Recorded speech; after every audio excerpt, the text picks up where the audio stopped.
சேனலுக்கு தான் வந்திருக்கீங்க. ஸ்கேன் பண்ணாத வாழ்க்கையில 14 ஃபாலோ பண்ணி சப்ஸ்கிரைப் பண்ணிக்கங்க.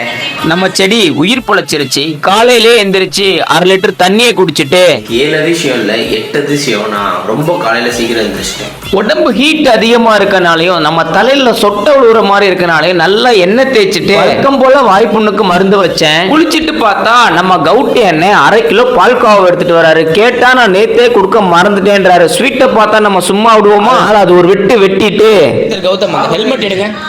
காலையில 4 இட்லியை சாப்பிட்டுட்டு அது 35 ரூபா.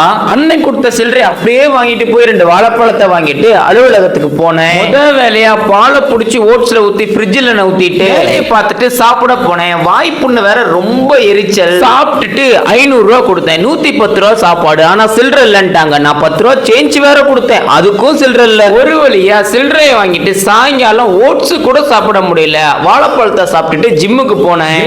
கரிகாலன் மேஜிக் ஷோ மாதிரி நம்ம ஒரு சுத்திட்டு இன்னைக்கு ஷோல்டர் ஒர்க் அவுட் முடிச்சுட்டு அலுவலகத்துல இருந்து கிளம்பிட்டேன். இதுலயே சோகமான விஷயம் என்னன்னா ஆபீஸ் போயிட்டு வந்துட்டு சமைச்சு சாப்பிடுறது தான்.